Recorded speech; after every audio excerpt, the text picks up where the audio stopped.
అమ్మతో వెంచి బ్లాగ్స్. నేను ఈరోజు వచ్చేసి వడ కర్రీ అనేది ప్రిపేర్ చేస్తున్నాను అనమాట. ఇదిగోండి, నేనైతే పకోడా ప్రిపేర్ చేసి పెట్టుకున్నాను.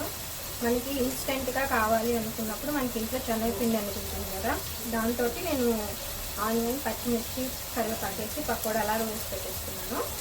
ఇవి వచ్చేసి మనకి బాయిల్డ్ ఎగ్స్ కూడా బాయిల్ చేసి పెట్టుకున్నాను. ఇవాళ నేను చేసే రెసిపీ అయితే ఇదే, పకోడా ఎగ్స్ అని సండే స్పెషల్. ఓకే, మీకు నేను చూపిస్తాను.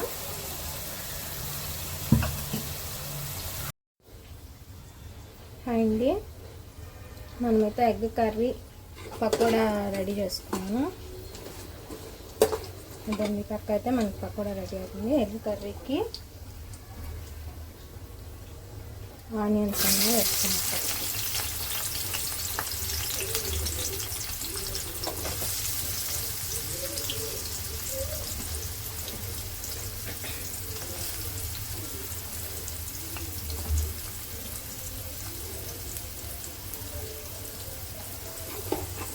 ఆనియన్స్ని కొంచెం ఫ్రై చేసుకోవాలా.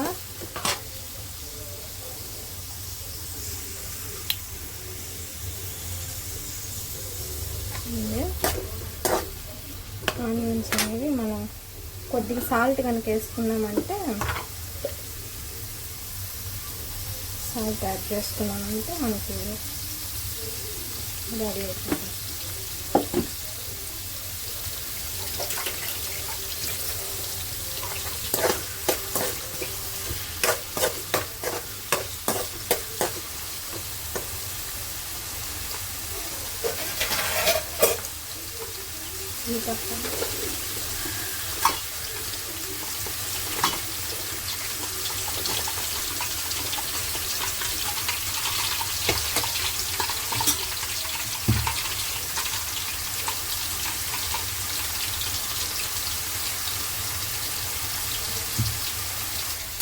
నేనైతే ఇక్కడ పకోడా కూడా రెడీ చేసి పెట్టుకున్నాను.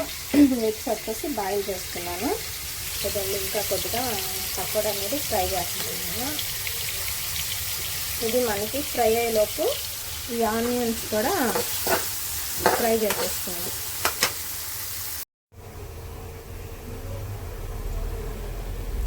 ఇది వచ్చేసి మనకి కర్రీస్లోకి మసాలా అండి.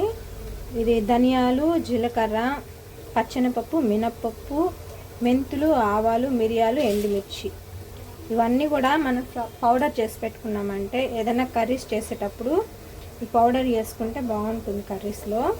నేనైతే ఇది ప్రిపేర్ చేసుకున్నామని పక్కన పెట్టుకున్నాను. మనకైతే ఇక్కడ ఆనియన్స్ వచ్చేసి పింక్ కలర్లో ఫ్రై అయిపోయాయి. మనకి ఇది బ్రౌన్ కలర్ రాకూడదు అనమాట, ఇది గుడ్డు పులుసు కాబట్టి.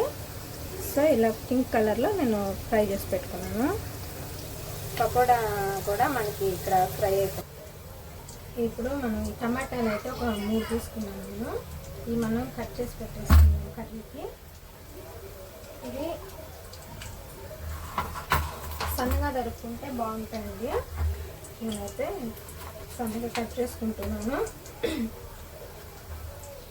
ఈ మధ్యలోది ఇది తీసేసుకుంటే మంచిది.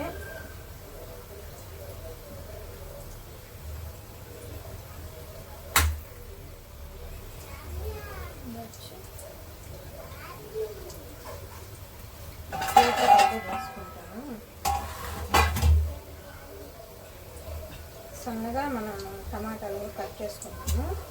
నేను ఇంకా మీకు చెప్పాను కదా, ఈ మసాలా పౌడర్ కూడా నేను మిక్సీ చేసి పెట్టేసుకుంటాను. ఇది కూడా మనం కర్రీలో వేసుకున్నాం లాస్ట్లో.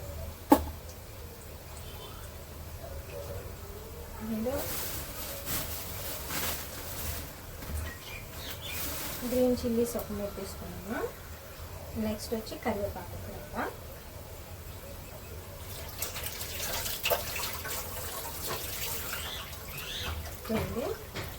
మనం వీటిని కూడా ఇలా ఘాట్లు పెట్టేసి ఇలా మనం వేసేసుకున్నాం.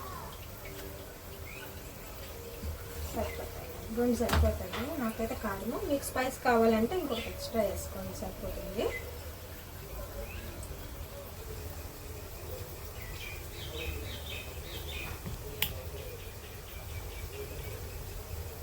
ఓకే అండి, ఇక్కడ చూసారు కదా మనకి ఆనియన్స్ అనేవి ఫ్రై అయిపోయాయి.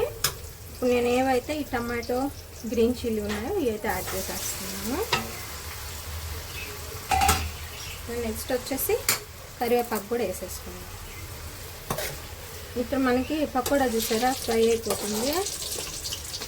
కొద్దిగా ఉంటే లాస్ట్లో వేసానండి.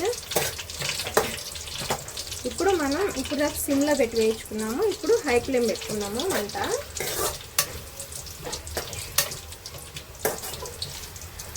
ఇలా పెట్టి బాగా వేగనిచ్చుకున్నాం. ఇంకోటి ఏంటంటే ఫస్ట్లో ఆయిల్ తక్కువ వేసుకోండి. తర్వాత ఈ వడ ఫ్రై చేసాం కదండి, ఈ ఆయిల్ కనుక ఇందులో వేసుకుంటే ఈ ఫ్లేవర్ అనేది వడ ఫ్లేవర్ ఈ కర్రీకి అనేది వస్తుంది. ఇలా చేస్తే ఒక టిప్ బాగుంటుంది అన్నమాట వడ కర్రీ. నేను ఆల్రెడీ వేసుకున్నాను అందులో ఆయిల్. ఇందులో అండి ఇవాళ నేను చేస్తుంది ఎగ్స్ వడ కర్రీ చేస్తున్నాను. వడ కర్రీ అంటే ఏం లేదు, మనకి పచ్చెనపప్పు కనుక నానడం లేట్ అనుకుంటే శనగపిండి ఉంటుంది కదా, దాంతో ఇన్స్టెంట్గా నేను పకోడాలాగా వేసుకున్నాను. ఆనియన్స్, పచ్చిమిర్చి, కరివేపాకు వేసుకొని అంటే సింపుల్గా దీన్ని పకోడాలాగా వేసేసుకొని ఈ ఎగ్స్ అనేవి బాయిల్ చేసి పెట్టుకున్నాను. వీటితో ఈరోజు నేను కర్రీ అనేది రెసిపీ చేస్తున్నాను.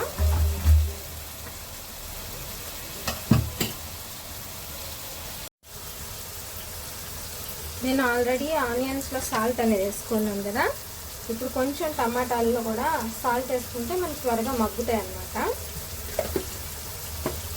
చూసారు కదా టమాటాలు కూడా చాలా వరకు మగ్గిపోయాయి. మనం పండుకాయలు కనుక తీసుకుంటే బాగుంటుంది.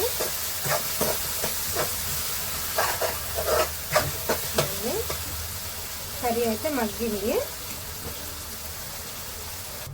ఓకే అండి, మనకి టమాటాలు మగ్గాయి కదా, కొంచెం పసుపు, నెక్స్ట్ కారం కూడా యాడ్ చేసేసుకున్నాము. కారం వచ్చి నేను కొంచెం తక్కువ వేసుకుంటున్నాను, ఎందుకంటే ఇందాక మనం చేసిన మసాలా పౌడర్లో ఎండుమిర్చి అని వేస్తున్నాం. సో మనం కొద్దిగా తక్కువ వేసుకుంటే వేసుకున్నమాట సరిపోతుంది. నెక్స్ట్ నేను తయారు చేసుకున్న మసాలా పౌడర్ కూడా ఒక స్పూన్ వేసుకున్నాను. ఇదంతా కూడా మనం కలిపేసుకున్నాము. ఆ పౌడర్లో మనం పచ్చనిపప్పు అది వేసాం కదా, దానివల్ల ఏంటంటే మనకి థిక్నెస్ అనేది వస్తుంది అన్నమాట. మనం కొంచెం పులుసుగా పెట్టుకుంటే బాగుంటుంది కాబట్టి నేను వాటర్ అనేది యాడ్ చేస్తున్నాను. వాటరు మనకి తెరలిన తర్వాత మనం ఎగ్స్ అవి కూడా వేసుకోవచ్చు. ఒక 3 గ్లాస్ ఆఫ్ వాటర్ వేసుకుంటాను నేను, సరిపోతుంది. అంతే అండి. ఇప్పుడు నేను ఆ వాటర్ అనేది మంచిగా తెల్లించుకుంటాను. తెల్లిన తర్వాత మనం ఎగ్స్ పకోడానికి కూడా యాడ్ చేసుకుంటాము. ఓకే అండి, మనకి కర్రీ అయితే రెడీ అయిపోయింది.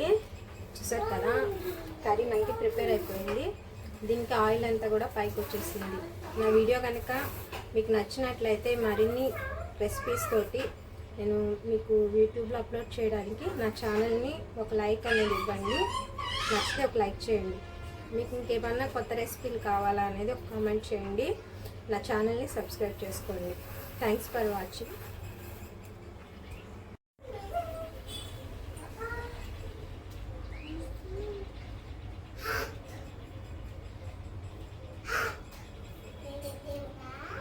హాయ్ అండి, చూసారు కదా egg pakoda curry Sunday special. ఈ రెసిపీ మీరు కూడా ట్రై చేయాలంటే ఫుల్ వీడియోని లాస్ట్ వరకు చూడండి. Welcome to my channel. మనం ఎగ్స్కి ఎప్పుడైనా కర్రీలో వేసుకునేటప్పుడు కొంచెం ఘాట్లు పెట్టుకోవాలి. ఘాట్లు పెట్టుకుంటే ఈ పులుసు అనేది కూడా ఎగ్లోకి వెళ్తుంది అన్నమాట. నేనైతే ఎగ్స్ అనేది కూడా ఘాట్లు పెట్టేసుకున్నాను. మనకి ఈ ఎగ్స్ ఘాట్లు పెట్టుకొని వేసుకుంటే కర్రీ అబ్జర్వ్ చేసుకొని టేస్ట్ అనేది బాగుంటుంది. ఎగ్ కూడా బాగా ఉడుకుతుంది. నెక్స్ట్ వచ్చేసి ఇదండి, మనకైతే వాటర్ తెల్లిపోయింది కర్రీలో. ఇప్పుడు ఈ ఎగ్స్ అనేవి వేసేసుకున్నాము. ఎగ్స్ అనేవి మనం అందులో వేసేసుకుందాం.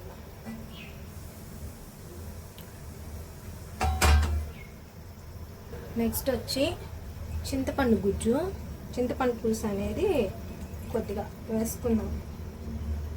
ఎగ్ కర్రీలో టమాటాలు వేస్తాం కాబట్టి ఎక్కువ చింతపండు పులుసు అవసరం లేదు. నేనైతే కొద్దిగా వేసాను. వేసుకొని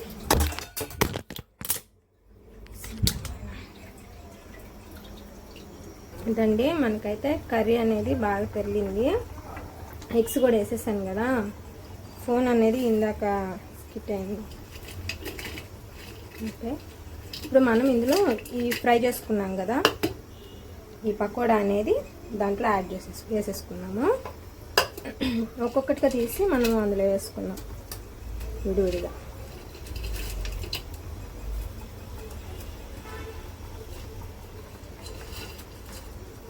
పకోడా ఎక్కువ ఎప్పుడు కూడా వేయబాకండి, దానివల్ల ఏంటంటే కర్రీ చిక్కబడిపోతుంది బాగా. అట్లా కాకుండా కొద్దిగా క్వాంటిటీలో తీసుకుంటే బాగుంటుంది. ఓకే, ఇంకా కలిపేసుకొని మనం దీన్ని కొంచెం థిక్ అయ్యే వరకు ఉడికించుకుంటే సరిపోతుంది.